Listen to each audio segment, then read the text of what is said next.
Tite, eu aqui. Boa noite, Letícia Marques, do GE. Feliz pela sua recuperação, primeiro, bom ter você aqui novamente. Queria que você pudesse falar um pouquinho da sua estratégia para essa partida contra o Bahia. Você começa com o Léo Ortiz e me parece que é numa tentativa de povoar o meio-campo, acho que muito em relação também à partida do Flamengo-Bahia, que foi no Maracanã pelo Campeonato Brasileiro. E no primeiro tempo ainda, você inverte o Luiz Araújo com o Gerson e tem uma conversa rápida com o Pulgar, que lá, a sensação lá de cima foi quando o Flamengo encaixa a marcação e começa a vencer o jogo, assim, né? Dar o passo para vencer o jogo. Queria que você pudesse analisar essa sua análise da partida, se você concorda com isso.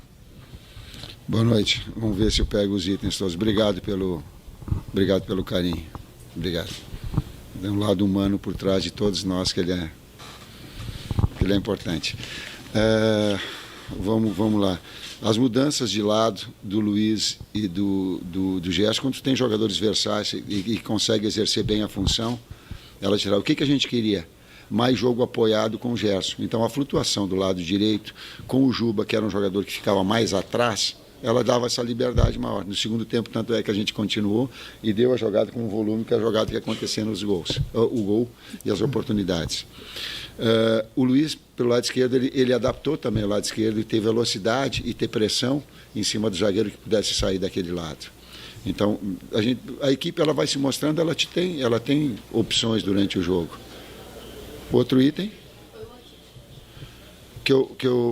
O Léo... vou falar o que é a lembrança. Tinha um cronista esportivo no Rio Grande do Sul, Rui Carlos Osterman, extraordinário, que ele tinha um poder de síntese extraordinário. Ele falava assim, quando ele queria elogiar um grande jogador, ele dizia assim, ele é um grande jogador de futebol. Não importa a função, ele joga muito. A equipe jogou muito. Boa noite, Tite. Só chegar um pouquinho. Boa noite, Tite. Boa noite, César. Rodrigo Cerqueira, da TV Globo. Tite, eu queria que você falasse um pouco como foram esses seus últimos dias, desde o retorno da Bolívia até o retorno aqui ao trabalho na beira do gramado. E imagino que domingo seja um jogo também importante para você, porque é a volta do Tite, agora com o Flamengo, a Itaquera. Então, eu queria que você falasse sobre esse momento que você passou e a expectativa pelo jogo de domingo também.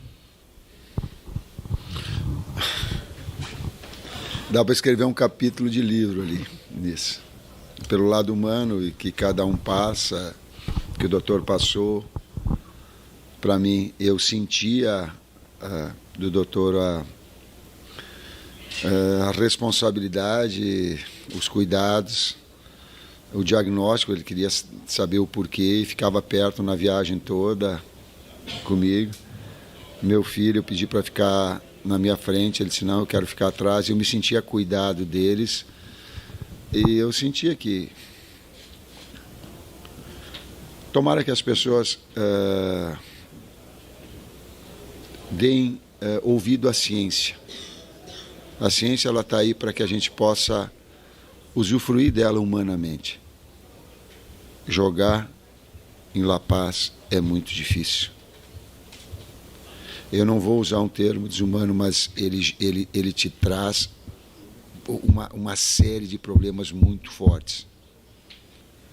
Eu não gostaria de estar dizendo isso, mas se não derem um intervalo, como o doutor falou, no primeiro tempo para, no segundo tempo para, vai dar problema. Deu comigo, vai dar mais sério. Então eu estou antecipando. E é absurdo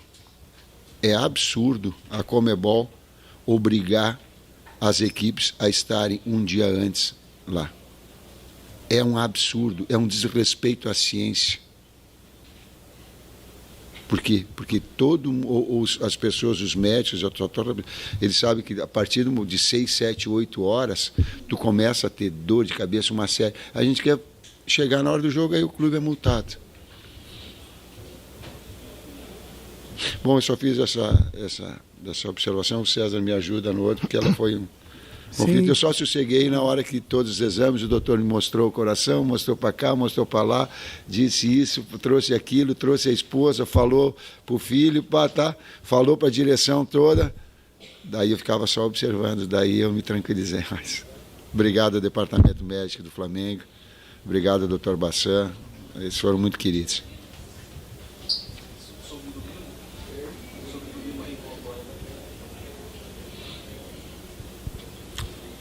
Só Bahia aí. E o jogo de hoje tem bastante coisa aqui para a gente falar. E a felicidade da performance da equipe, sabe, das decisões que a gente tem que tomar em cima de uma sequência, das entradas dos atletas. Hoje, de novo, a necessidade do Igor, que não vinha sendo utilizado, entrou bem. Daqui a pouco machucou um atleta, nós ficamos com 10 homens. A recomposição, o BH de 9. Cara, tem um monte de coisa legal aí.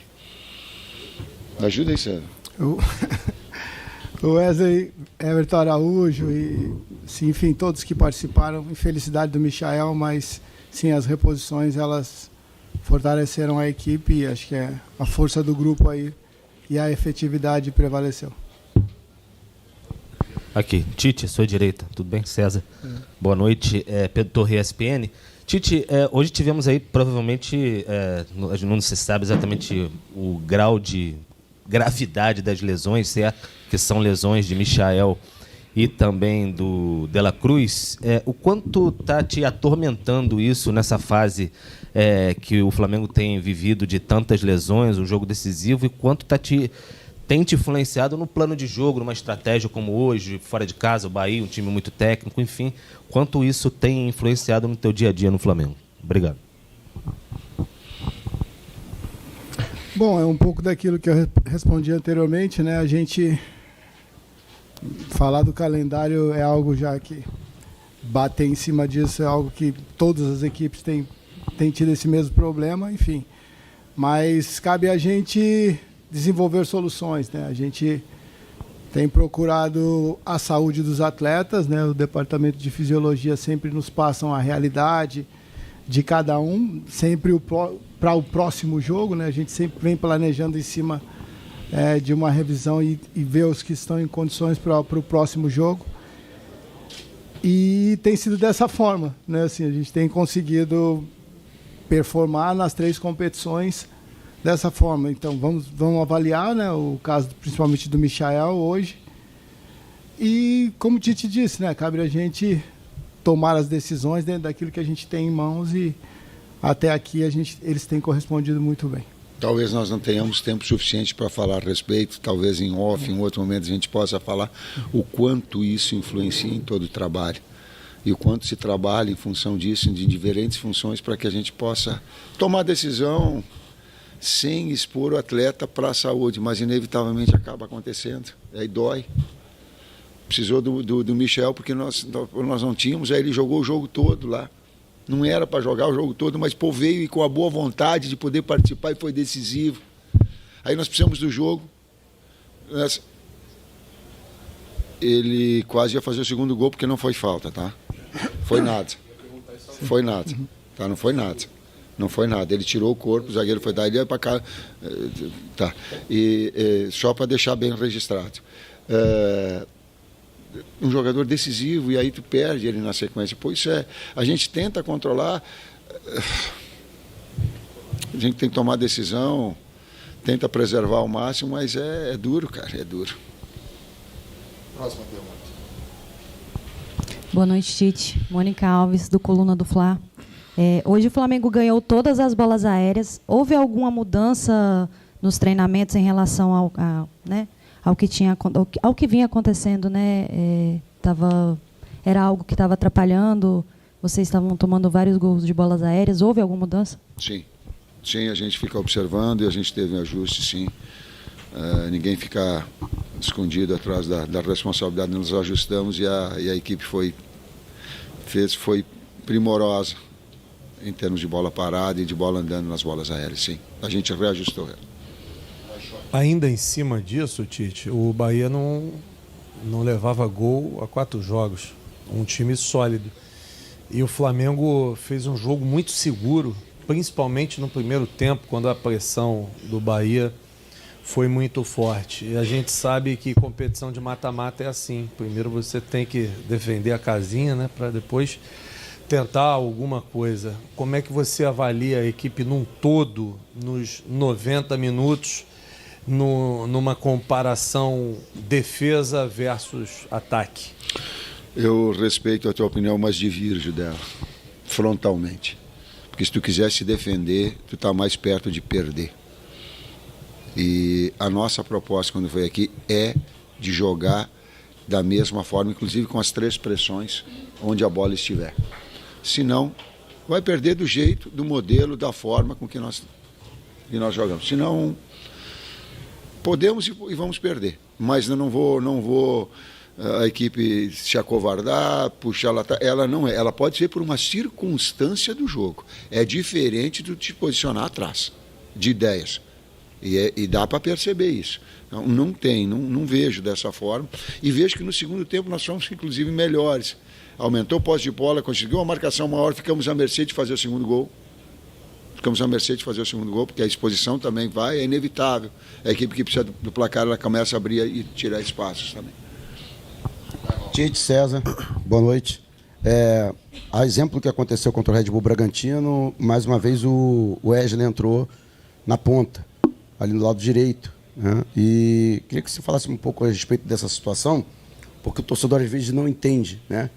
Tem 2 laterais, né, do mesmo lado, né? Se há necessidade de ter um jogador naquela posição, de explorar aquele flanco. O César usa um termo coelhinho, ele vai colocar o...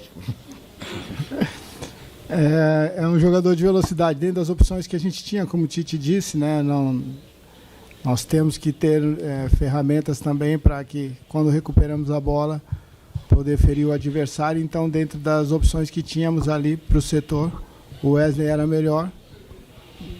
Por isso que ele acabou entrando e nos ajudando ali também. Boa noite, Tite. Boa noite, César. Bom te ver de volta, professor, com saúde. Queria falar sobre o Matheus Cunha. Você lá no início da Copa do Brasil, quando ia pegar o Palmeiras, numa pergunta que eu fiz, disse, não, o Matheus vai ser o goleiro. E ele demonstrou qualidade nos treinos e, de fato, tem feito grandes jogos na Copa do Brasil. A segurança que ele traz para a equipe também, essa evolução que já foi citada na parte defensiva, o quão é importante ter um goleiro que foi bem contra o Palmeiras, bem hoje de novo contra a equipe do Bahia. O que representa o Matheus Cunha para vocês e, em cima daquilo que você já tinha dito, né, conversou com o atleta. Obrigado. Com o atleta e com toda a equipe. 2 grandes atletas competindo de forma leal, eles elevam o nível técnico, eles elevam o nível. É assim, foi assim com o Matheus, foi assim nessa sequência de jogos. Um atleta que foi titular o ano passado e mostrou a qualidade dele toda. Aí Rossi fazendo um grande campeonato. E aí tu tem 2 atletas lealmente competindo e elevando o nível técnico. E aí tu fica com a tranquilidade de que a escolha que for, a competição que for, o desafio que for, eles estarão preparados. Sim. Boa noite, Tite. Boa noite, César. Obrigado pela referência. Aqui, Tite, canal Rafa Melo. Parabéns pela excelente vitória hoje. O Flamengo chega no momento decisivo na temporada, final do mês de agosto, vivo nas 3 competições. Eu sei que, professor, você não gosta muito de tocar nesse assunto, mas é inevitável nesse momento em que o Flamengo chega muito desfalcado, né? Seja pelo calendário, parte física. Eu queria que você abordasse os reforços que estão chegando, já é público, o Flamengo, inclusive, já anunciou 2 deles, além do Michael, o Carlos Alcaraz e também o Alexandro, nesse momento que vai ser determinante para o Flamengo e esse período precioso que o time terá, e você também, para preparar na data FIFA de setembro. Primeiro, enaltecer, e a torcida tem que passar o carinho para todos os atletas que, por vezes, entrando em funções diferentes, em função de todo esse número de atletas que saíram por lesão, seleção, e a gente manteve o padrão e, como tu disseste, nós estamos nas 3 competições vivos. E não está decidido aqui, a gente tem a consciência exata, viu? Não é porque ganhou fora que a gente tem a consciência que... Não. E não estou fazendo média absolutamente. São jogos muito difíceis de ida e volta, que lá vai ter um grau de dificuldade, nós vamos precisar de torcedor muito forte para nos ajudar, como o torcedor do Bahia ajudou hoje o Bahia. E o grupo acaba inevitavelmente, em função dessa sequência de jogos, perdendo atletas importantes, por mais que a gente cuide. O problema do Vina, o problema do Cebolinha, que nós perdemos para a temporada toda. Não foi para 2, 3 jogos, para a temporada toda. E agradeço a direção a ficar sensível, por isso que não é para mim. Aliás, machucou até o técnico. Eles me deixaram numa responsabilidade danada. Eles ganharam o último jogo, aí diziam, agora vai eles, se não ganhar, eles vão dizer, bota o filho e a comissão que estava antes, tira o homem. Brincando um pouquinho para dizer, a força, quando você tem uma energia, uma sinergia de uma força de grupo, ela por vezes suplanta, e o Flamengo tem tido isso. E um agradecimento assim, as contratações, pela necessidade que o Flamengo tem da direção, de entender também, de abraçar essa mesma causa junto, e ela é importante para todos nós. Eu estou olhando para a direção agora, que está aqui representado, o quanto é importante para nós. Amigos, só temos tempo para mais uma pergunta, então vamos para a última. Tite, boa noite. Gabriel Reis, canal Paparazzo Rubro Negro. Queria dizer que a gente estava em oração também lá, quando teve problema lá. Obrigado. E eu queria dar uma palavra, até se quiser comentar, que exemplo a Conmebol dá ao tentar punir o Flamengo por atrasar 3 minutos, quando os jogadores estão com as imagens da Flá TV tentando respirar com oxigênio, e que exemplo eles dão de querer dizer que o Flamengo tinha que chegar 6 horas antes, para quê? Para o Flamengo se prejudicar? E a outra era saber se tinha algum problema pré-existente, porque na transmissão eu não assisti. A informação que estão publicando no Twitter é que o Luiz Roberto teria dito que o De La Cruz teria que passar por uma artroscopia. Se vocês estavam sabendo de alguma coisa, eu não estou te passando essa informação como certeza, apenas uma dúvida mesmo.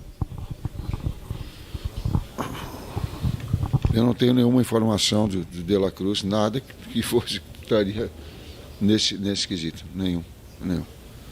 E eu saberia, a informação ela não procede. Talvez o médico possa falar mais, mas ela não procede. E a gente tem que ter muito cuidado com as informações que a gente passa. Uma coisa é comentar. Comentar e opinar é da vida democrática. Informação é outra coisa. Informação verdadeira ou não é falsidade. Não se faz. Então essa informação ela está errada, ela não condiz com a realidade. A outra parte, César? Quanto aos protocolos da Conmebol, né, nós temos nossa direção que diretamente nos representa, e cabe a nós, né, dentro daquilo que nos é passado, em termos de programação, nos ajustarmos, né, para que possamos defender o Flamengo com o que a gente tem de melhor. Então é difícil a gente se posicionar sobre isso também. É isso, gente.